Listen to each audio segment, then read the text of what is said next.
개별 이슈가 나온 종목 신라젠 한번 보겠습니다. 제약바이오 영상을 요즘에 정말 많이 올려드리고 있는데 그만큼 지금이 제약바이오주가 한참 이제 핫한 시기고 이슈도 많이 나오는 시기인 것 같아요. 그래서 포트폴리오를 구성하실 때 이제 제약바이오주를 꼭 담으셔야 될 것 같고 누차 강조드리고 영상도 올려드린 대로 이번 주말부터 이제 아마케 AACR이 진행이 됩니다.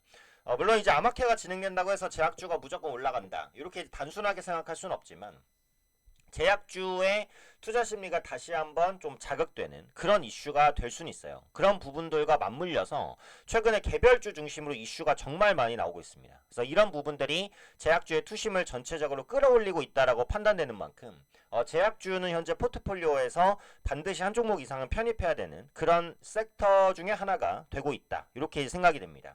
자, 신라젠도 이제 이슈가 나왔는데 제가 겹경사라고 했죠. 두 가지 이슈입니다. 일단 임상 확대, 그 다음에 특허 확보 이 두 가지 모멘텀인데 각각에 대한 기사 살펴보고 공식 홈페이지에서도 정리를 했거든요. 그 부분까지 한번 살펴보고 오늘 상한가에 대한 분석까지도 간단하게만 해보겠습니다. 자, 일단 첫 번째는 항암제 신약 임상시험 대상 확대예요. 임상시험 대상이 확대가 됐다라는 것은 향후 추가적인 FDA 허가라든지 아니면 중간에 어떠한 기술 수출 성과 이런 부분들로 조금 더 가까워지고 있다. 심플하게는 이렇게 생각하셔도 되는 거죠.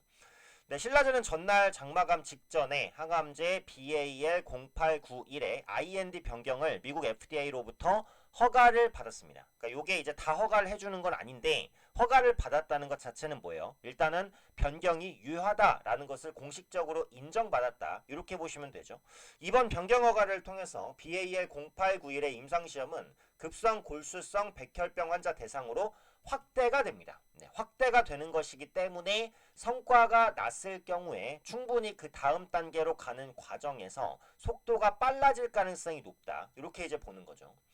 신라젠은 재발성 그리고 불응성 환자를 대상으로 초기 임상시험을 진행하는데 이제 항암제가 안전한지 효과가 유효한지 이런 부분들을 확인할 계획이다 라고 하고 있어요. 신라젠에 따르면 최근 급성골수성 백혈병 이식 모델을 활용한 전임상에서 종양을 억제하고 생존 가능성을 높이는 효과가 있었다라는 부분입니다. 그래서 임상시험 대상이 확대가 됐다라는 것은 앞서 말씀드렸죠. 이 확대된 대상에서 효과를 낸다라고 한다면 FDA로 가는 길이 더 빨리, 더 크게 열릴 것이다라는 의미다라고 보시면 됩니다. 당연히 동사인 호재가 될 수 있는 그런 요인이었다라고 보시면 될 것 같고요. 자, 두 번째는 이제 하나 호재가 더 있었죠. 신라젠이 네덜란드 바이오 기업의 항암제 특허 권리를 확보했다는 소식입니다. 조금 더 자세한 내용을 보면 네덜란드 바이오 기업 중에 크로스파이어라는 기업이 있는데 크로스파이어로부터 이중 억제 기전 항암제 BAL0891 특허 및 권리를 200만 스위스 프랑 한국 돈으로 35억 원을 지급하고 확보를 했다라는 겁니다. 제약 바이오 업계에서 이제 권리를 확보하는데 35억 원이면 사실 굉장히 저렴한 편이에요. 그래서 부담이 없는 금액 정도다라고 보시면 될 것 같고 특히 이제 호재로 작용하는 이유는 요거죠. 신라젠은 계약 변경을 통해서 개발 단계에 따라 BAL0891의 원개발자인 크로스파이어에 최대 1억 7,200만 스위스 프랑 3,505억 원, 3,000억 정도의 마일스톤을 지급해야 될 의무가 있을 수도 있었는데 있었다는 건 아니고 있을 수도 있었던 거예요. 개발 단계에 따라서 이제 마일스톤을 지급해야 될 의무가 최대 3,000억까지도 반영될 수 있었는데 여기서 마일스톤이라는 것은 쉽게 말하면 이제 기술을 사용하는 대가죠. 기술을 사용하는 대가. 반도체 같은 경우에도 그 설계도를 사서 반도체를 만들면 그 설계도를 사용하는 대가를 지불해야 됩니다. 제약바이오도 마찬가지죠. 다른 기술을 가지고 와서 그 기술을 개발시킨다라고 한다면 그 기술의 개발 성과에 따라서 일정 기술료 그걸 이제 제약바이오 업계에서는 마일스톤이라고 표현을 합니다.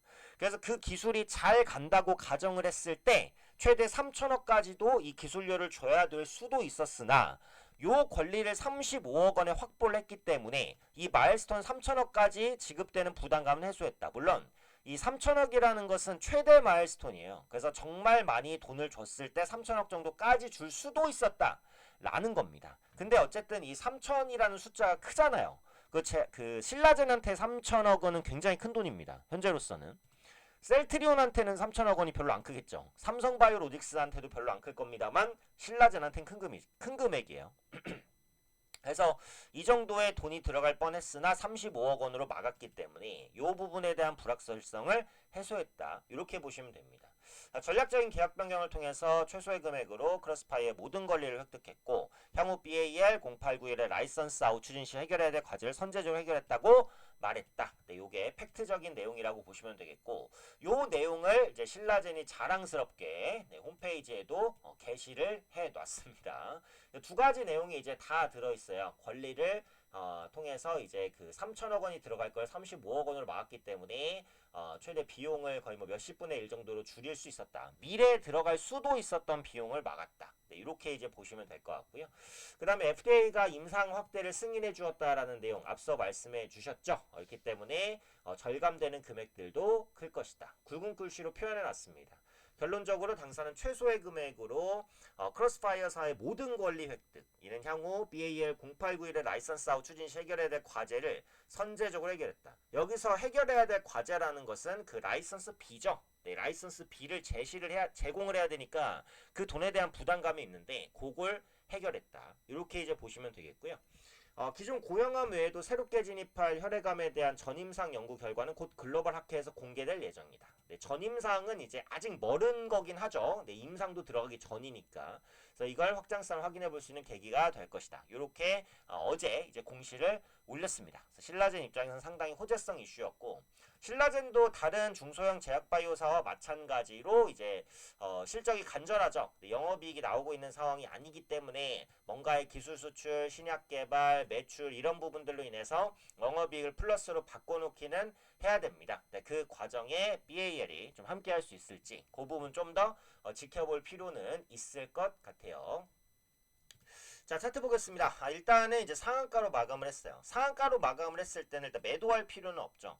예상되는 흐름은 뭐예요? 다음 날까지 상한가가 못 간다면 일단 다음 날 갭상승했을 때 매도하는 게 기본 전략입니다.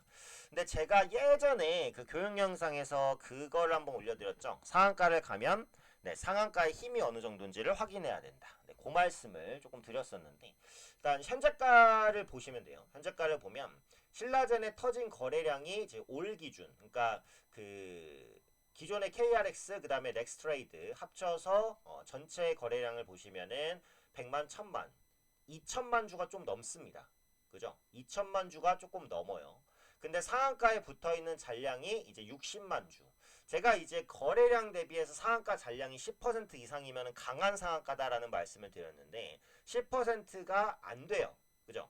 10%가 안 되기 때문에 내일까지 상한가를 갈 가능성은 적습니다.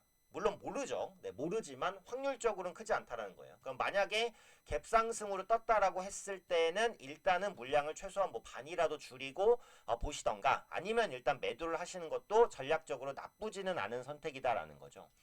물론 이제 신라젠에 요 BAL0891을 믿고 계속 가겠다. 이러실 수도 있어요. 이러실 수도 있는데 제약바이오 업종이라는 게 워낙에 이제 불확실성이 좀 크긴 하기 때문에 리스크 관리 차원에서는 한 번 정도 끊고 가는 것도 괜찮다. 그래서 못 보셨던 분들도 계실 테니까 상한가를 갔을 때는 그날 거래량 대비해서 상한가 잔량이 10% 이상이면 강한 상한가라고 보고 그 이하면 조금 약할 수 있다. 물론 대략적인 겁니다. 그러니까 거래량이 1000만 주면 상한가의 매수 전량이 100만 주 이상 정도 붙어 있어야 돼요. 그럼 강한 상한가. 그러면 1000만 주인데 1000만 주 붙어 있으면 어마어마하게 강한 상한가죠. 그죠? 1000만 주인데 10만 주 붙어 있으면 좀 약한 상한가예요. 그건 다음날 갭상승 후에 바로 밀릴 가능성이 있는 상한가다. 이렇게 이제 상한가 잔량을 분석하시면서 상한가의 힘을 체크해 보시면, 그러니까 예상해 보실 수 있다는 부분 투자의 팁으로 한번 살펴보시면 될 것 같아요. 물론 절대적인 기준은 아니고요. 상대적으로 좀 참고할 수 있는 기준이니까 그런 방법도 있다라는 것도 한번 참고해 보시면 좋을 것 같습니다.